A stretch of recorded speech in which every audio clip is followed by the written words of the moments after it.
Protest चल रहे थे ना, ये यहाँ पे जितनी बिल्डिंग है सारी सरकारी हैं, आम जनता का प्रवेश यहाँ पे वर्जित है। इन बिल्डिंगों के ऊपर से पथराव हुए हैं, इन बिल्डिंगों के ऊपर से पथराव हुए हैं, बाकायदा पथराव के बाद हम लोगों को मारा गया है। मतलब ट्रक के अंदर घुस घुस के जो लड़कियां छुप रही थी कि यार यहां हम बच जाएंगे, उसके अंदर घुस के मारा है। जो नीचे गिर गई थी उसके बावजूद उनको मारा है। मौत का मंजर देखा हम लोगों ने 20 तारीख को, कि 20 तारीख में जब हम लोग अपना प्रोटेस्ट कर रहे थे, प्रोटेस्ट के बाद जब दिल्ली पुलिस ने बर्बरता करी, लड़कियों के बाल पकड़ के मारे, कपड़े फाड़े, मतलब ऐसा मंजर किया ना, मतलब लड़कियों के साथ। जिस देश में हम देवी को पूजते हैं, लड़कियों को पैर छूते हैं, बेटी बचाओ बेटी पढ़ाओ के नारे देते हैं, ऐसे देश में जो दिल्ली पुलिस ने लड़कियों के साथ किया ना, बहुत ही ज्यादा निंदनीय है।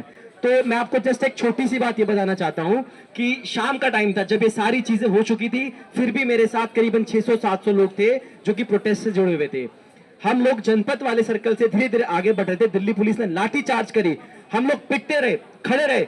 और इस प्रोटेस्ट की बहुत अच्छी बात मैं बताऊंगा कि हमारी सहनशीलता पता चली है। हम लोग पिटे, हमारा सर टूटा, हमारा हाथ टूटा, हमारा पैर टूटा, लेकिन हम लोग ऐसे हाथ पीछे करके खड़े थे कि मारो, कितना मार सकते हो मारो। इस देश के युवा के शरीर में जब तक खून रहेगा वो तब तक लड़ेगा और लड़ते रहेंगे। तो भाई वहीं पर मैं एक बात बताता हूं आप लोगों को, दिल्ली पुलिस ने जब मारा तो हम लोगों ने एक रणनीति बनाई कि शायद ये लोग महिलाओं का कुछ तो सम्मान करेंगे, लड़कियों का कुछ तो सम्मान करेंगे।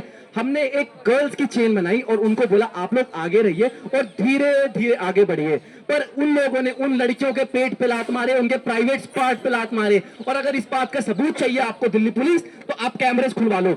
दिल्ली का सबसे पोश इलाका ये, ठीक है, जहां पर चप्पे चप्पे पे आपके कैमरे लगे हैं, कैमरेज खुलवाओ और देखो देखो क्या क्या है आप लोगों ने, आरएएफ के जवानों ने क्या किया है।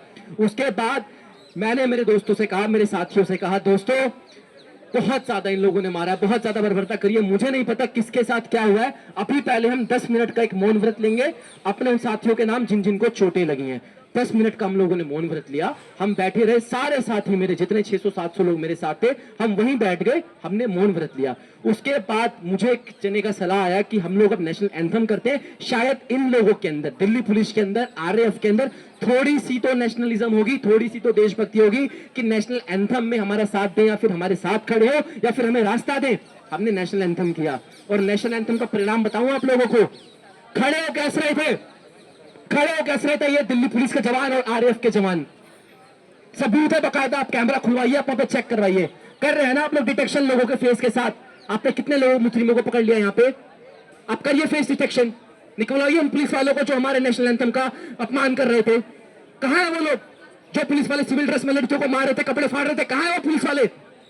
हम लोगों ने डिटेक्ट किया है। एक वो सीएच करके, चौधरी हनी करके कोई पुलिस वाला था, शायद आप लोगों को पता चला हो, वो सिविल ड्रेस में व्हाइट टी शर्ट में आया हुआ था। उसकी बाकायदा आईडी निकाली है, उसने अपनी आईडी छुपा ली और वो गायब हो गया, अभी तक नहीं पता वो कहाँ है। और आपको एक और चीज बताता हूँ, हमारे प्रोटेस्ट में एक और मेरी साथी थी फराह नाज और एक और लड़की थी। इन लोगों को कुछ टाइम के लिए पुलिस ने बंद कर दिया था, जेल के अंदर अपने साथ डिटेन कर लिया था। तो शाम के टाइम इन लोगों ने देखा कि दिल्ली पुलिस, जिन लोगों को इन लोगों ने बुलाया था जो कि सिविल ड्रेस में थे, उन लोगों को 1000-1000, 500-500 रुपए के नोट दिए जा रहे हैं। दिहाड़ी पर बुलाए गए थे गुंडों को, आरएसएस बीजेपी के गुंडों को दिहाड़ी पर बुलाए गए थे। और मैं आपको एक बात बताऊं, जब ये प्रोटेस्ट चल रहे थे ना, ये यहाँ पे जितनी बिल्डिंग है सारी सरकारी है, आम जनता का प्रवेश यहाँ पे वर्जित है। इन बिल्डिंगों के ऊपर से पथराव हुए हैं, इन बिल्डिंगों के ऊपर से पथराव हुए हैं, बाकायदा पथराव के बाद हम लोगों को मारा गया है। मतलब ट्रक के अंदर घुस घुस के जो लड़कियां छुप रही थी कि यार यहां हम बच जाएंगे, उसके अंदर घुस के मारा है। जो नीचे गिर गई थी उसके बावजूद उनको मारा है। मौत का मंजर देखा हम लोगों ने 20 तारीख को।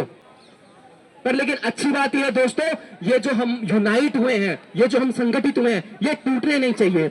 अभी बहुत सारे मैं एजेंडा देख रहा हूं इंस्टाग्राम पे चलाए जा रहे हैं, पता नहीं क्या क्या पार्टियां बनाई जा रही है, ये हटाओ, ये करो, वो करो। भाई ये हमें तोड़ने का काम कर रहे हैं, ये लोग हमारी मेंटेलिटी को बांट रहे हैं। अभी हम लोग खड़े हुए हिंदू मुस्लिम सारे जाति धर्म और भेदभाव को छोड़ के खड़े हुए यहाँ पे, इनसे देखा नहीं जा रहा है। ये जितने लोग हैं ना ये डर रहे हैं, इनके अंदर खौफ है कि ये क्यों खड़े हो गए, हम किस मंदिर में बात करेंगे, हम किस जाति में बात करेंगे।